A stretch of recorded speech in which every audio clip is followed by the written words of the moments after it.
bem-vindos ao DS Talks. Vamos hoje conversar um pouquinho com o professor José Carlos Garófalo. Mas antes, vou me apresentar. Meu nome é Grace Bittencourt, eu sou educadora clínica da Dentsply Sirona.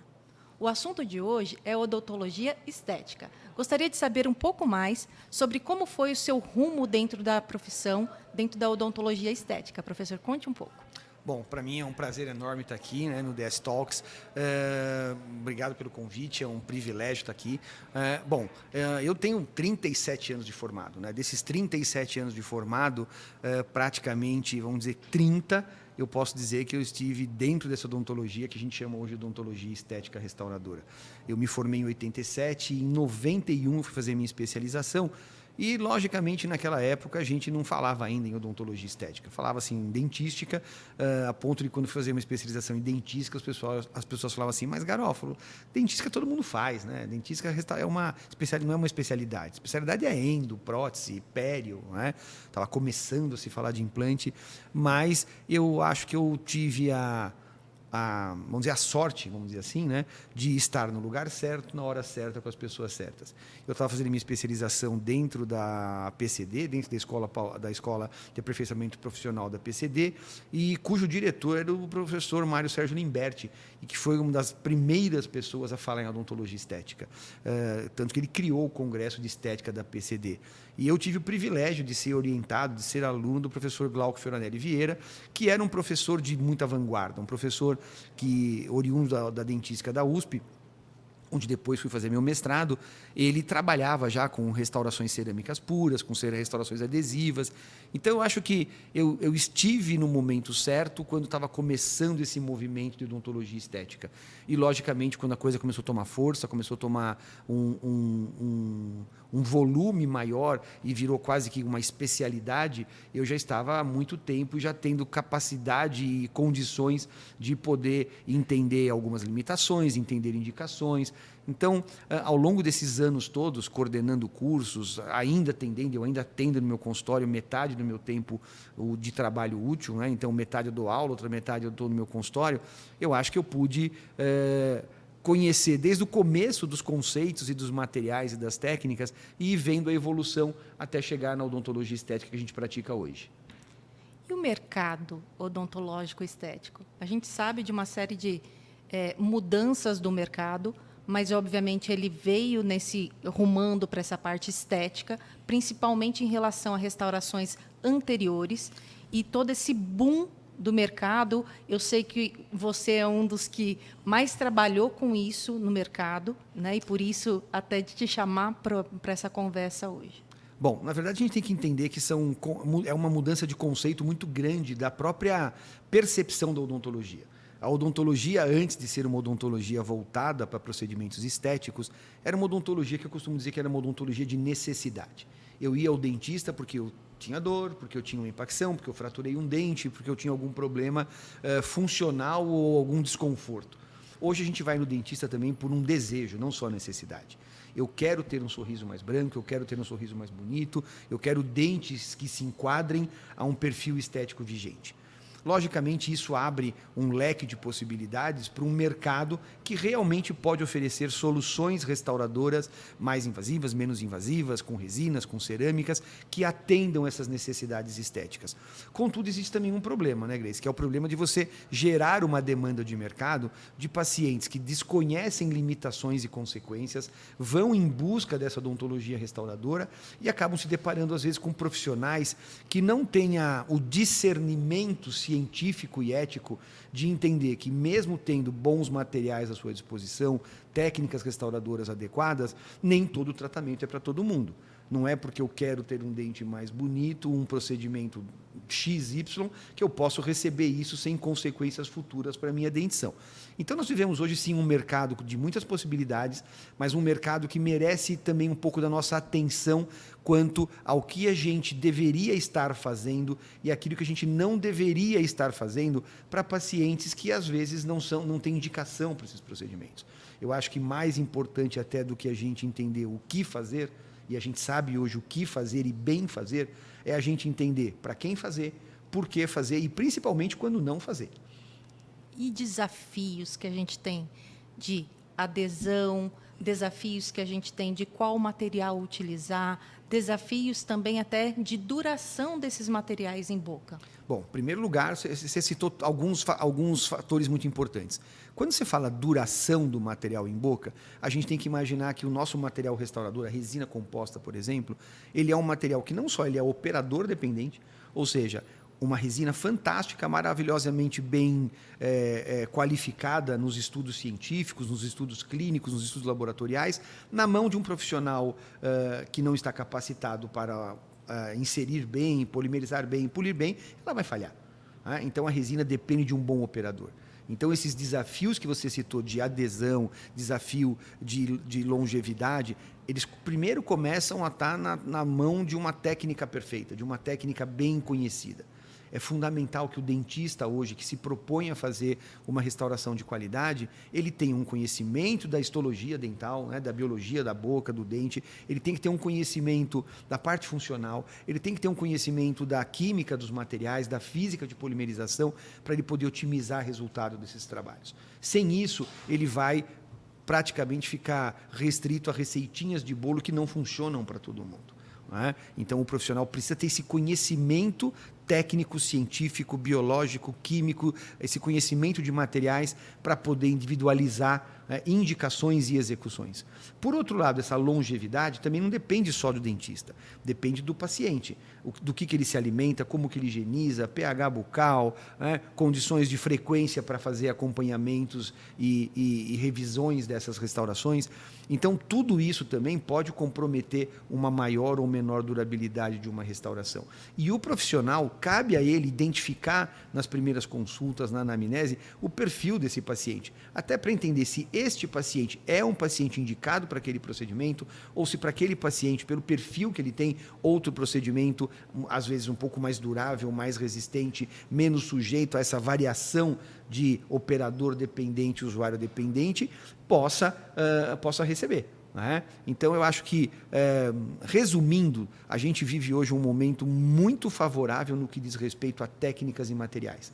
O nosso momento hoje ele acaba, às vezes, não sendo tão favorável do ponto de vista à qualidade técnica e científica que, infelizmente, uma parte dos profissionais acaba apresentando para poder usufruir dessa qualidade que a gente tem das técnicas e materiais. Não, perfeito. Eu vejo essa movimentação do mercado, eu vejo, na verdade, às vezes, as dificuldades que os bons profissionais têm exatamente para, às vezes, arrumar um processo que foi mal elaborado ou, às vezes, até uma má condução de outros profissionais e tentando manter a ética do mercado odontológico. Eu acho que isso também, muitas vezes, acaba pegando para profissionais que são tão transparentes e tão éticos quanto o professor. Né? Na verdade, sim. É que existe, na minha concepção, existe até uma falha de conceito em relação a isso. Né? Isso até estou sendo repetitivo aqui, eu tive a oportunidade já de falar isso em redes sociais.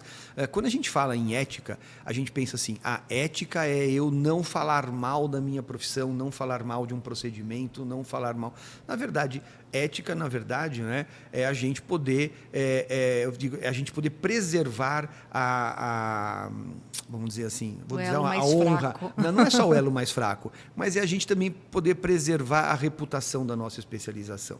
Eu acho que a gente se omitir diante de trabalhos mal executados, de condutas mal feitas, de indicações mal realizadas e que são colocadas em redes sociais hoje como se fossem condutas aceitas e condutas prescritas, né? Eu acho que a gente está levando, né? A gente está se omitindo e está levando a nossa profissão a uma situação em que ela vai ter que se explicar, vai ter que, entre aspas, resolver os problemas e que ela mesma vai ter uma imagem denegrida porque os seus profissionais que estão mais preparados não puderam usar a sua voz para poder dizer, olha, cuidado com o que está sendo feito. O que está sendo feito pode pôr em risco não só a saúde do seu paciente, pode pôr em risco a reputação da nossa profissão, pode pôr em risco a marca do material.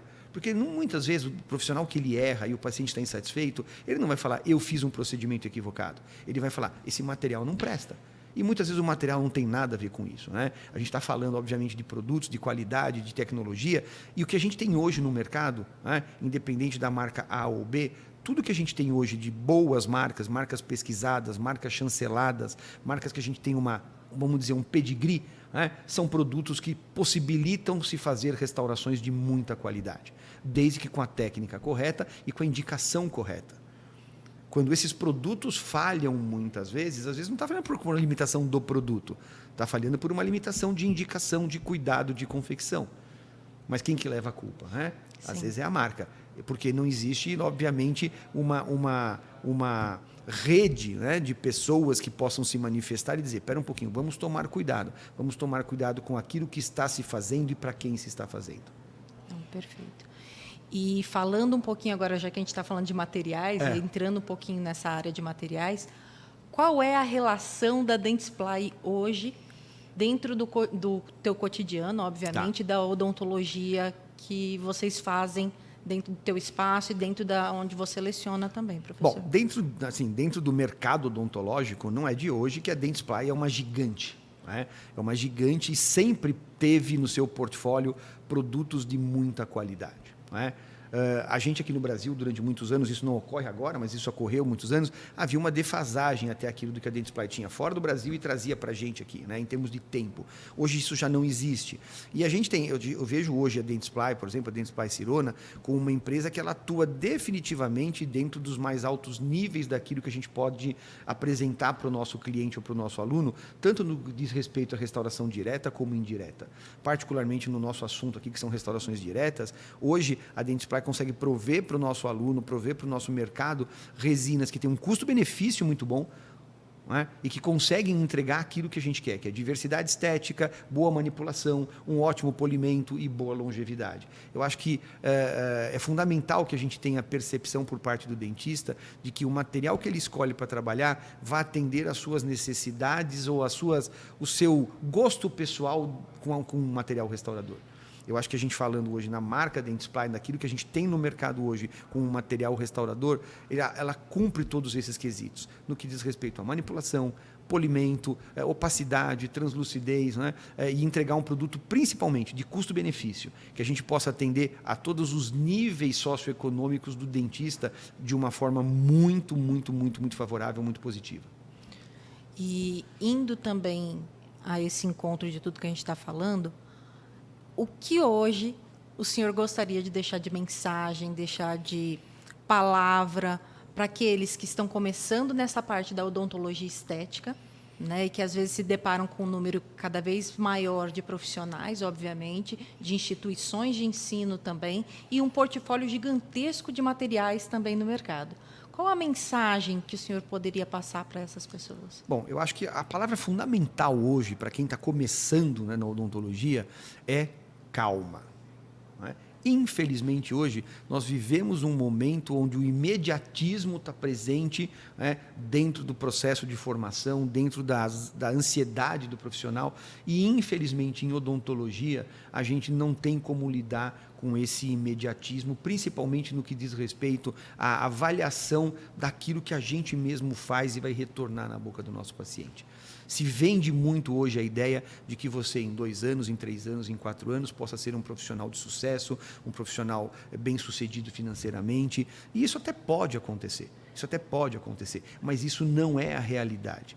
A realidade é que você demora tempo para você se capacitar tecnicamente, demora tempo para você compreender todo o universo distinto de pacientes que chegam no seu consultório com necessidades diferentes, com expectativas diferentes, e para você ir formando, né, na sua concepção de profissional, na sua imagem de profissional, você ir formando a percepção de como lidar com cada uma dessas situações. Isso demanda tempo, demanda experiência. A gente, com pouco tempo de profissão, a gente não errou o suficiente para poder entender esse erro e evitar esse erro mais para frente. A gente não errou o suficiente para poder entender quais foram os motivos que levaram a gente a não acertar naquela indicação ou naquela execução. A gente não teve ainda a possibilidade de reavaliar aquilo que a gente fez hoje, não é? Voltando daqui 6 anos, 7 anos, 8 anos, 9 anos, e poder falar, puxa, isso aqui deu certo para esse paciente. O mesmo trabalho, com o mesmo material, com o mesmo profissional, não deu certo para outro paciente. Por quê? Aonde falhou? Falhei eu? Falhou a escolha do material? Ou falhou o cuidado do paciente? Então, eu vejo hoje uma ânsia por reconhecimento, por se tornar autoridade, por sucesso do recém-formado, do profissional jovem, que infelizmente, principalmente numa área de saúde, é muito difícil de ser conseguida. É dar tempo ao tempo. Então, o meu conselho seria, em primeiro lugar, continue estudando sempre, não é?